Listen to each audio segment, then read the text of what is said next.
శ్రీరామ్ జయరామ్ జయ జయరామ్. మార్చి 1వ తారీఖు నుంచి మార్చి 8వ తారీఖు వరకు మీనరాశి వారి ఫలితాలను కనుక పరిశీలించుకుంటే ఈ వారం అంతా కూడా వీరికి సర్వత్రా అనుకూలతగానే ఉంది. చంద్రుడు కర్కాటక రాశితో పంచమ చంద్రుడితో ప్రారంభమవుతోంది. వ్యయస్థానంలో పంచగ్రహ కూటమి ఉండి జన్మశనితో కూడా కొన్ని ఎటువంటి సమస్యలనైనా సరే ఎదుర్కొని విజయం సాధించగలిసే అవకాశాలన్నీ కూడా ఉన్నాయి. అంతేకాకుండా వ్యయ ప్రయాసలతో కూడి గృహ నిర్మాణాలన్నీ కూడా అతి కష్టం మీద మొత్తానికి ఎంతో సాహసంతో పూర్తి చేస్తారు.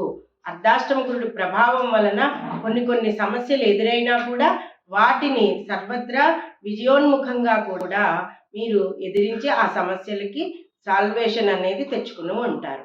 ఇకైతే 3వ తారీఖున గ్రహణ సందర్భంగా గ్రహణం నాడు ఇక్కడ షష్టకేతు ప్రభావం వలన కొంత కాళ్ళు చేతులు లాగడం, తిమ్మిరులు, జన్మ సంబంధిత సమస్యలు ఉంటాయి. కాబట్టి గ్రహణ పరిహారార్థం రాహుకేతువులకి చంద్రుడికి కూడా ఇక్కడ దానాలు ఇచ్చుకుంటే గనక శివరుద్రాభిషేకం చేయించుకుంటే తప్పకుండా మీకు సర్వత్రా అనుకూలతగా ఉంటుంది. ఇక ఈ వారమంతా కూడా ఈ మీనరాశి వారందరూ లక్ష్మీనారాయణ హృదయాన్ని పఠనం చేయడం, శ్రీదత్త శరణం మమ అనే నామాన్ని పఠించడం వలన సర్వత్రా విజయోన్ముఖంగా ఉంటుంది.